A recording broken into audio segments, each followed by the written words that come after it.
the more you invest in content, the better it's gonna return to you in the short, medium, and long term.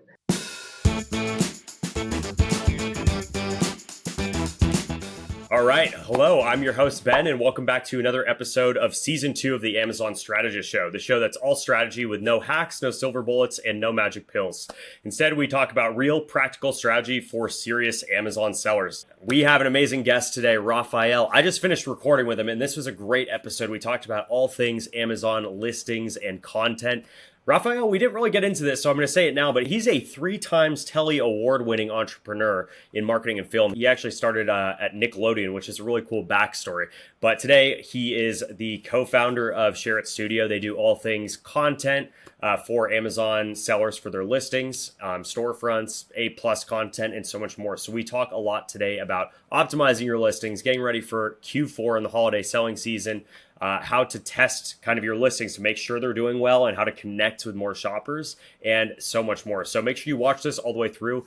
Let us know if you learned something, what it was, comments, questions. We like to hear all the feedback. So without further ado, let's go ahead and dive right in. Today we have the pleasure of being joined by the incredible Rafael. Rafael, I know you've got a long bio here, but I'm going to first dig into just kind of talking about your company really quick, and then we can talk a little bit about your backstory. So Rafael is the co-founder of Share It Studio. So Share It Studio, they are a partner in the Amazon Advertising Network. They're award-winning, they're customer obsessed with marketing, content creation, and overall an agency for Amazon sellers with 15 plus years of experience in the space. So using their effective data-driven method and their marketing first approach, they analyze clients' listings, industry, competition reviews, FAQ, among others, to create photos, videos, and A+ content. And they can also help with all things storefront, Amazon posts, and general graphic design, branding, packaging, all of that jazz. So a lot of cool stuff. And I'm really excited to dig into this because I am always very interested in the kind of topic of how to optimize listings, right? So without further ado, Rafael, welcome to the show. Appreciate you coming on today. But how's the day going for you so far? Ben, thank you so much, my friend. I really appreciate it. I hope you're having a great time in Cali. Here in Miami, as you can see out my window, it's sunny and it's just Miami. So it's good. Couldn't be more blessed right now. Yeah, that's amazing. I've never been to Miami, but it's one of the places I've had on my hit list. And I feel like it's one of those places. It's like California, which I'm just going to say the entire state of California, New York, and then Miami specifically, I feel like are always the hotbeds for Amazon sellers. And I'm going to say Austin/Texas as well. But separate from that, Miami, I've heard amazing things. So I definitely need to get out there. So maybe I'll come visit at some point soon. Definitely, man. I'll take you down to the Wizards of Ecom, Carlos Alvarez group. He's a good friend of mine. And there's a bunch of Amazon sellers there. We meet up every Saturday. It's like church before church. So definitely come down, dude. I'll show you around. I live in Wynwood, and I'll just show you around Wynwood, man. Cool. Well, I'll have to take you up on that. So, Rafael, I know you've been in the space for a while. I want to kind of just dive right in and to take it back to the beginning. Can you tell us a little bit about how you actually got started in this Amazon world, where if you were a seller first, or you dove right into kind of graphic design, or everyone's got a different story. So, what is your story about getting into Amazon? Dude, it's such a good story. I think it's a good story. So I was actually working at Nickelodeon at the time. I was a post-production coordinator for Nickelodeon at that time. I was working on a show called Club 57. And if anybody here is from Latin America listening, there's a guy right now very hot called Camilo. He's from Colombia, and his wife, Eva Luna, she's pretty big in the space. Like, her dad is huge, huge. And she was the main cast and actress in that show. I was doing that. But the executive producer's best friend, I was selling a coffee machine on Amazon, and he was doing very bad. And he's like, hey, I want to create a video for this coffee machine. He asked his friend, Ricky. And Ricky asked me, he's like, hey, dude, do you know how to shoot? I'm like, yes, I know how to shoot. So we created a commercial, and the commercial did really good. He also asked me afterwards, like, hey, do you know how to do photos? I'm like, yes, Vicky, I know how to take photos. You hired me, remember? He's like, oh, yeah, okay, cool. So we did that, and his sales started increasing drastically. He was in the coffee space, espresso. I think he sold that company. I haven't talked to him in years, honestly. And I did really well. And I wanted to get out of the rat race, the 9 to 5, you're a digital nomad. I don't think you're in the rat race that much, right? You travel and stuff. So I was in the same boat. I was trying to get out of that boat, get into the digital nomad life type boat, and just do my own thing. And I met a mentor, and he told me you have to be the best at something specific. And I already have my first music video I did like in 2009, if I don't miscall. So I've been in the space already for a while. I tried to do a bunch of things like, restaurants, real estate, marketing. I've been doing filmmaking since 2009 and marketing since 2012. And after that, I figured out like, hey, none of these really get that emotion out of me until I went into the Amazon space, and I was like, hey, I'm actually pretty good at this. Maybe this is my calling. And I started doing more and more and more. I went on to, I signed up for the Jungle Scout Marketplace. We got over 100 reviews, 5 stars, all of them. We were freelancer of the month for a bunch of months. And I was like, this is it. This has to be it because I'm actually very good at it. I found my calling, I think. And it's been very good so far. We're up to 20 employees already. We've won many awards like this. This is a Telly Award, which is a very good award in the Wow. industry. Yeah. Yeah. Love And it. then we just focus on creating content. We develop a bunch of little, I wouldn't call it little, my team's got to kill me. But I develop a bunch of workshop books. We've done a bunch of stuff. We presented at a lot of places. And the only thing we do right now is content because I believe that content is listening. People are online buying products through the visual aspect, right? So if you get some sneakers online, they have to look pretty, and the way to make them look pretty is by transmitting that information, and the way to transmit it is through visual content. So yeah, I think that's about it. Hope that was Yeah, I mean that was an awesome backstory. I love the piece of advice you got from your mentor. First of all, I was just going to call that out about being the best at something, right? That's like the best way to stand out. And a lot of times, I was listening to a podcast. I think My First Million or one of these other entrepreneurial ones, like a week or two ago. And it doesn't necessarily. What they were saying is it doesn't necessarily mean that you have to be 100% better than your competition. Sometimes it's you're just 5 or 10% better, and that 5 or 10% gives you exponential returns, right? Because everyone wants to come work with you. They know you're better by 5 to 10%. They might not know that number, but it really goes a long way for you. And same is true for your Amazon listings, right? If you have main images or keywords that are optimized 5 to 10% better, that's going to do a lot of work. So I'm sure we're going to talk a lot about that today, man. But I love the backstory there. Can you tell us a little bit more about what Share It Studio, your agency, does? I know we're talking about content, but give us kind of the breakdown in terms of where your guys' kind of areas of expertise are. And then from there, I really want to dig into, some of the different aspects of listings and what really the listeners can do right now, maybe if they want to optimize their listings or prepare for Q4 or what have you. Yeah, for sure. So the most important thing I would say is content, like the type of content we do. So the most important thing for me is having that very, very good hero image that attracts people. So for example, I would say first is traffic, right? Without traffic, there's no conversions. So you need traffic to drive conversions because if nobody goes to your listing, what are you gonna sell? Nothing. So the most essential piece of content I would say is hero image, having a good strategy behind a good hero image, and as well as sponsored brand ad videos. So there's a bunch of videos you can upload on Amazon. You got the listing video, you got the Amazon storefront video, you got the Premium A Plus video, you got the related videos, you got a bunch of videos. The most important video for me, the first one, is sponsored brand ads video because that's like a Super Bowl commercial, right? That's the video that appears when you search for something. Let's just say watch, and then there's a bunch of watches there. And then you'll see a video in the middle of the page, of the search result page, or the bottom of the page, okay? That video, that's why I call it like a Super Bowl commercial because it has to be quick. It has to be very, very quick. I have a bunch of YouTube videos talking about that if you guys want to go check it out. But the first 3 seconds is the most important. Right, so I would say hero images and sponsored brand ad videos. Then when you start driving traffic to your listing is obviously getting that conversion, and there's a bunch of ways to do it.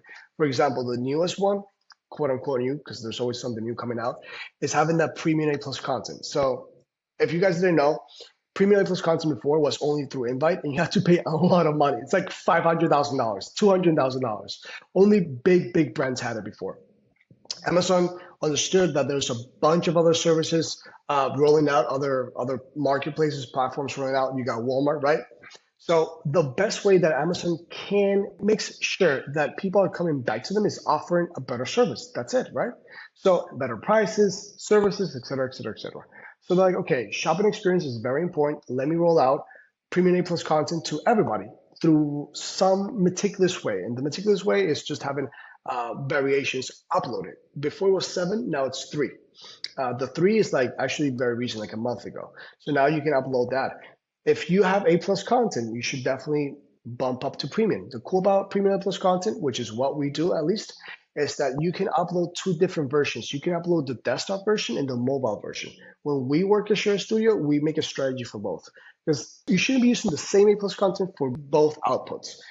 It's not the same to be in your computer and to be on the phone. The way we perceive and analyze the information through the phone, it's completely different in desktop. Think TikTok, for example, right? I mean, I bet you've seen a bunch of TikTok videos. And when you've been on LinkedIn, even though you're the same person, you're the same human, when you are on LinkedIn, your mindset is different than when you are on TikTok. So the same video that goes viral on TikTok, not necessarily is going to go viral on LinkedIn. I hope that makes sense. I talk a lot, man. Go ahead, man. No, 100%. Yeah.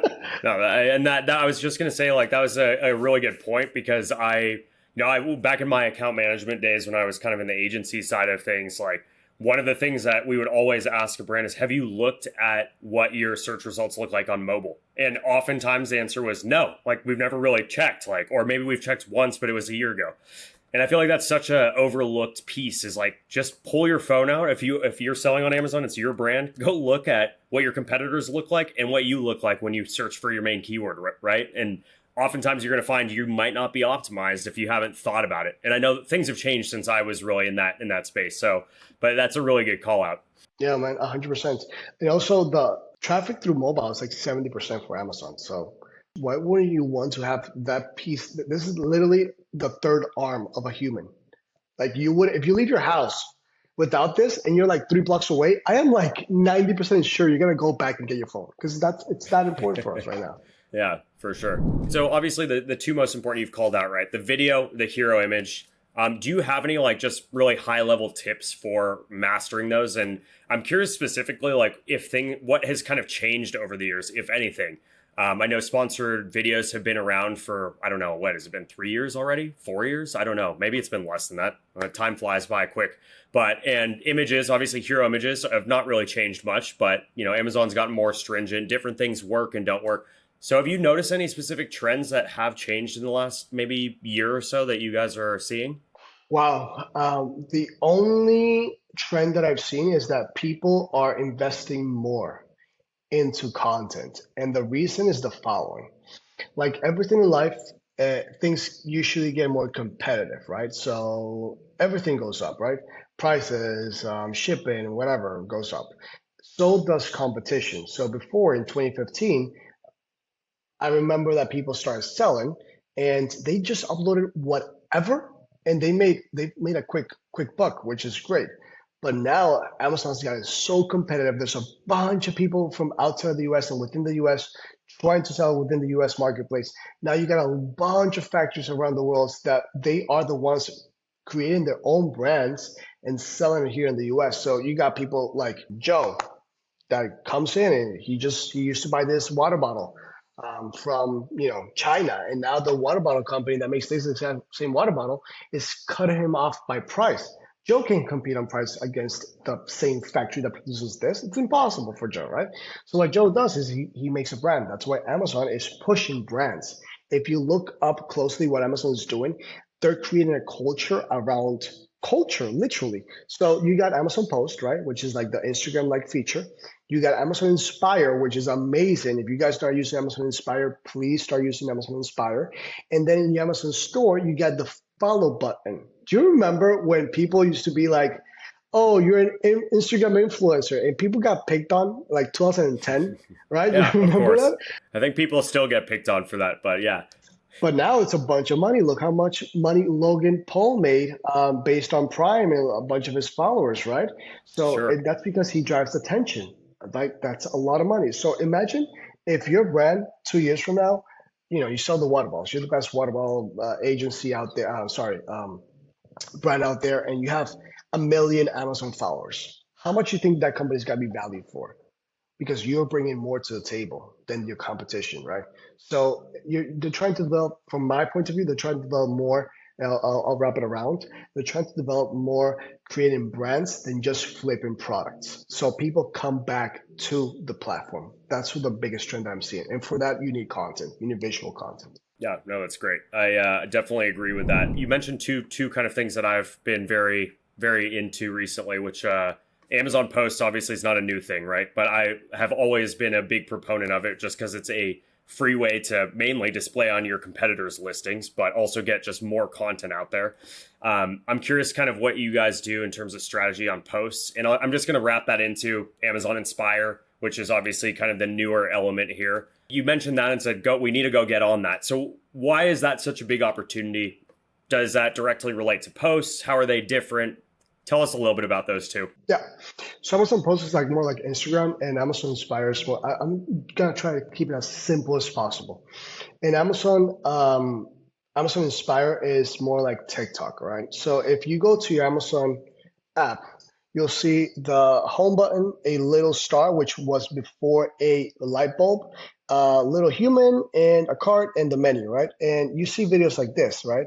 So for example, this person made a Gucci unboxing video, and now this person goes on here, and you can tag the product, and you can add it to the card automatically. This is where TikTok and Instagram didn't really go that well because people didn't have the trust to put in their credit card, their payment information through that platform. But everybody trusts Amazon. Like you trust Amazon blindly with your credit card because you know that whatever happens, they're customer obsessive, so they'll be happy to refund you, right?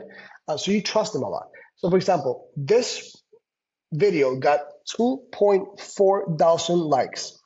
If this video went viral and let's say 5% of the people bought at least, the Gucci strap, which is $50, you made a bunch of money already, right? So that's why it's so important, that attention, grabbing that attention. And you can see posts that have 30 likes, 40 likes, 100,000 likes. So that's why it's important. Now with one question there, I was just going to ask just one follow-up question there is with Inspired, are brands actually the ones who are creating the content that's going into that feed, or are you getting, UGC from influencers that you are either working with intentionally, or they just find your product and want to make commission and create content, or is it a mix of both? So last time I checked, you as a brand, you can upload to post, and then the Inspire algorithm grabs it from post. And if you are an Amazon influencer, you can actually upload vertical videos, and they could get featured here, which you can also upload to related videos. So it just depends what you're looking for. I personally, we have an account as a seller because I also sell on Amazon, but also I have an account as an Amazon influencer, right? So we try to do as much as possible because the competition is outworking us, and I'm outworking my competition, right? Yeah, no, love that. That's cool. I actually got approved for the Amazon influencer program too from Liz Let's Saunders. go, I don't know if you know her, but she got me to do it, and it's been interesting. I've been messing around with it, so it's kind of cool to see. You're not gonna do some TikTok twerking videos, right, Ben? Well, I mean, we'll see what happens. Whatever gets the attention. Rafael, I wanted to ask you one other question, which I'm just curious about, but how important are storefronts these days? I mean, they've always kind of been this thing, but they've always also been this thing that's like, maybe you're getting traffic. I've seen with some of the bigger brands I've personally worked with, it can be a significant amount of traffic, but what have you guys seen? So we see that brands that invest in storefront sooner, they don't see the buck straight away, but in the future, they do because storefronts gather data.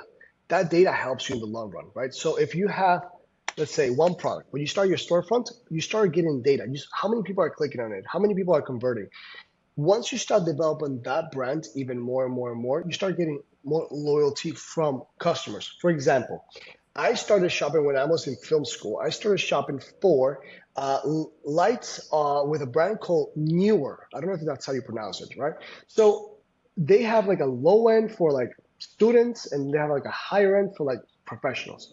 I don't get all my stuff there, but the stuff that I do get, because once you approve, like once you get advanced in life, you like start getting better and better and better. But there are some things that I still get there. For example, my light stands, and I became so attach them as a consumer because I felt like they helped me in the beginning, right? Because they have very, very good low price products. I go into their page and I can browse it. It's easier for me than instead of like just looking for whatever. Sometimes I find things that I didn't even know they had, right? So that's why Amazon storefronts are so, so important because it's given that extra shopping experience to the consumer. That's what Amazon wants. I actually have a funny story. Let me get this for you. I quit Nickelodeon and I had to understand the beast, right? I wanted to understand the beast within. So I looked for the first and quickest job I can get approved on Amazon, and I started delivering packages for Amazon. Right, this is me. Look at this. Oh, cool. Yeah. And the first thing when I got to that warehouse, this was like 2018. When I got to that warehouse, customer obsession, and like before, and I was just a driver, and I did that for like 3 months, and they drilled in the values for Amazon, right? And one of them is understanding the customer. Customers always first. Thus, the shopping experience for the customer has to be super, super like top notch. That's why Amazon gives all these tools. Yes, it's more money that you have to invest, but the algorithm picks that up. It's like, hey, this brand is actually good for this client. That's where the honeymoon phase comes, which is actually a trial phase when you launch a new product. So yeah, I hope that answers your question. I went up to Yeah, 10. no, that's a good answer, and that's cool. Do you think working at Amazon's helped you out in some way? I know that there's obviously many different aspects of Amazon, but has that been a cool part of your experience as well? Just curious. Honestly, was one of the toughest job I ever done in my life, delivering packages. Now when I see a delivery guy, I'm like, I salute you, my friend. I salute you. Yeah, a lot of respect Um, for those guys, especially Super Q4 is respect. about to come Oof. around. So Oh, you know what they hired me at that point? Because I applied in Q4. That's why. And they always hire more people in Q4. And they hired me within like a day. So I was like, oh, cool. Let me just try it out. I did it for 3 months. I was going to do it for 6. My goals was for 6. I did it for 3. I'm like, I'm out. Thank you. Thank you guys. I already learned enough. Um, Plus the agency was going was getting out there through Jungle Scout at that time. So yeah, but yeah, no, it helped me out a lot to understand more of the Amazon culture. And if you understand their culture more, the more you understand their culture, the better you can service their customers. Because at the end of the day, unless you're grabbing, data, like my friend Sean Hart says, if you're not grabbing their data, they are in the Amazon database, so they will only remain in the Amazon database. Thus, they are Amazon's customer. And so you have control of that. I don't know if that makes sense. Yep, 100%. No, I love that. And I think that's a good reminder for anyone that sees a delivery person around the holidays, is be nice to them, put water out or something, because they're probably having a rough time right now or about to start having some pretty long days. Rafael, I want to be conscious of your time. So I kind of wanted to transition now into our controversial take section. My first question is always, do you think pineapple belongs on pizza? Because that's the perfect warm-up question. So I'm going to ask you that first. Well, that's a tough one, my friend. That's a very tough one. I will say yes, and all my Italian friends that I went to school with, if they watch this, I'm pretty sure I'm gonna get some death threats. Matteo, if you're watching this, I'm sorry, but yes, I do believe that a pineapple belongs in pizza. Okay, Yeah, man. good stuff. All right, now we'll take it away from the dangerous Italian mafia friends that you have, and just ask you, what's kind of the most debatable or controversial idea or opinion that you hold when it comes to kind of the Amazon or e-commerce industry, if you do have one? And this could be just something where maybe the general industry believes this thing, and you instead believe this other direction. I think last week Yeah. our guest Amon was saying that from AO2 was saying that ACOS should not be really a core marketing metric that you look at. There's so many other more important metrics beyond that, but most of the industry is kind of like, oh, ACOS very important. So could be something like that. But do you have something that you think of in that way? Um, I like to be as simple as I can. I believe that the thing that makes the most amount of money for you, not revenue, because that's just vanity, the thing that can put the most amount of money in your pocket is what matters. And from my perspective, what I've seen since 2017, 2018 is that the more you invest in content, a lot of people don't see this as valuable. But the most you invest in content, it's not because I'm out, you can deal with whatever other studio you want, but just make sure you have a plan. The better it's gonna return to you in the short, medium, and long term. A lot of sellers that have been on the game for maybe a long time, or they don't see the value in it. They don't think content's important. So they just think it's just, oh, PPC.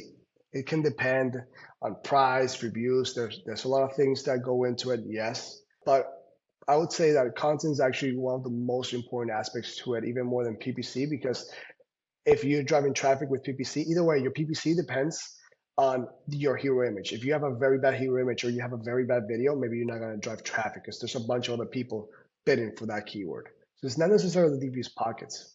That's my take though.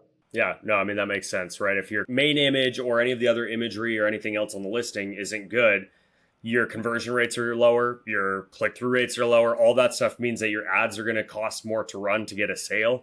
So totally understand that. And that's changed, right? I think probably since you and I both got into the Amazon world, like you used to be able to take like your manufacturer's photo and throw it up and then that would kind of work. And then it was like, now it's like you have to invest, right? And that's what I think everyone's kind of that same mindset these days is it should be one of the core things you need to spend money on and invest up front. One last question there. If I'm a new seller and I'm launching, let's say my first product or my first couple variations, what are the kind of first things? What's the waterfall, so to speak, of how I should invest my money into the content? Is it going to be the main and secondary images, then A+ content, then video, then Amazon posts, Inspire? Where do you kind of see that fitting in? That's a great question, man. So if you're a new buyer, depending on your budget, let's just say you have I am scrapping the pot with this budget. Like, this is my life savings. Like, this is ride or die. This is it. This is literally it. I have like cents. I'm counting the pennies. I would say do take at least a course to take photos with the best camera you can find. Let's just say it's your iPhone. We're actually developing a course on that. I'm not trying to plug my course in, but just in case, Nice. we're developing that. Let's just say your iPhone. Have a strategy. The most important thing you can have is a strategy. Understand your buyer persona. Actually understand your buyer persona. What do they like? What do they dislike? What makes them nervous? What makes them edgy? What can spark attention? What can touch a pain point? What can give them pain, actually? What can give them pleasure? All these things, try to understand it and execute the strategy based on that. The first thing I would focus would be the hero image. We usually do at least minimum three hero images, three different hero images. And one of those hero images is not TOS compliant. It's not terms of service compliant. Oh, Rafa, it's a black hat, blah, blah. Go out there, check your competition out. I'm pretty sure they are using props in their hero images. That's not TOS compliant. So make sure it's, you're trying to push the boundaries, right? That's how we got to the moon, push the boundaries. So make sure you push the boundaries for the hero image. Test that out. We personally use Pixel, use whatever you guys want. Afterwards, I would say focus on your lifestyle images, then infographics, okay? Have all your images for your listing ready. Focus on getting that PPC in driving traffic, as well as your sponsored brand ads video. After you focus on those two things, I would focus on A+ content. It's very important. I would minimum, if I'm launching a brand right now and I have like this, very limited budget, I would do photos, sponsored brand ads video, and A+ content. And then I would do a listing video. I would at least tell the agency that I'm working with, like, hey, do two cuts, two edits. One's gonna be more lengthier, talking about the product, and one's gonna be quick and easy, talking about just a key feature that answers their question. That's where I would start. And then I would go down the pipeline, Amazon Post, all these other things. Cool. Love that. And my last question, Rafael, is so for the main images, we know what the hero image is, supposed to generally look like. But what are you going to do with those other secondary images? Do you have like a general formula for like, hey, you should have 2 lifestyle showing, benefits, features, benefits, whatever, and then 2 that are showing, I don't know, something like, what's your kind of formula there? Because I've seen so many different things and maybe it probably depends on the type of product and the category. But do you have any rough formula for that? Yeah. So the most important thing is understanding the buyer and the product. It's not the same thing to sell a baby product, a newborn product, than to sell, let's say, this card reader for your Mac, right? So this is more technological. I would use more infographics for this because it's going to answer the questions. Hey, you have 3 USB 3s. You have an SD card reader, micro SD card reader. You have HDMI. You tell more about the benefits. For a baby, though, Parents usually, I'm not gonna say all because obviously there's, depending on your buyer persona, but usually they don't go low on their babies or newborns cost of goods. They care more about the end result. For example, this is not going to give your babies allergies, right? So you put a mom and or a dad holding the baby and telling like this is biodegradable, this is organic, et cetera, et cetera, et cetera. So it would depend on the product. It would depend on the buyer persona, and make sure you're just touching that emotional fiber. That's what marketing is, guys. Marketing is just you're manipulating basically the consumer, which is that's what you want. It sounds bad, but it is bad. And obviously, the better your product, the better you can serve the world, and that's what we're here for, right? So just do good and try and manipulate it in a good way. All right, manipulate in a good way. I like that. Rafael, I know you're crunched for time, and I want to be respectful today, so we might have to have you back for a second round here. But I just wanted to say, first of all, thanks again for coming on the show. And I wanted to turn it around to you for a second for anyone who's listening or watching this. To learn where they can find you. If it's LinkedIn, your website. Tell us real quick where people can connect with you. Yeah, guys, just go to Google and type shareitstudio.com. That's share like you share a post on social media, shareitstudio.com. And you can find all the information there on Instagram, LinkedIn. Well, you don't find my LinkedIn there, that's a lie. Instagram, YouTube, where you can watch our videos, contact us. We do give listing audits, that's for free. Basically, you jump on a call and you tell us, hey, this is my listing, this is my competitors. What do you think we can do better? You can take our ideas and go execute with somebody else, or you can execute with us. It really depends up to you. If you win with that idea, even with another student, you're gonna come back to us a second time. So it's a win-win situation every way possible. Nice, love it. And especially going into Q4 now is a really good time at the start of Q4, which hopefully this will come out in the next week or two, but is now you should definitely be looking at this stuff. And if not for now, hey, the new year's right around the corner too. So encourage you guys to check that out for anyone listening or watching. And we will put all the links, everything down below in the show notes or the description if you're watching on YouTube. So Rafael, any other parting words? Otherwise, I think that's going to bring us here to the end of the episode. Have fun and make money, man. That's all about. All right, that brings us to the end of this episode. Thanks again to Rafael from Share It Studio. That was an amazing talk. And we hope for those of you listening or watching today's episode that you got some kind of insight or strategy from this show. So as always, thanks again for tuning into the Amazon Strategist Show. If you did find some value from this discussion, we definitely appreciate it if you left us a rating or review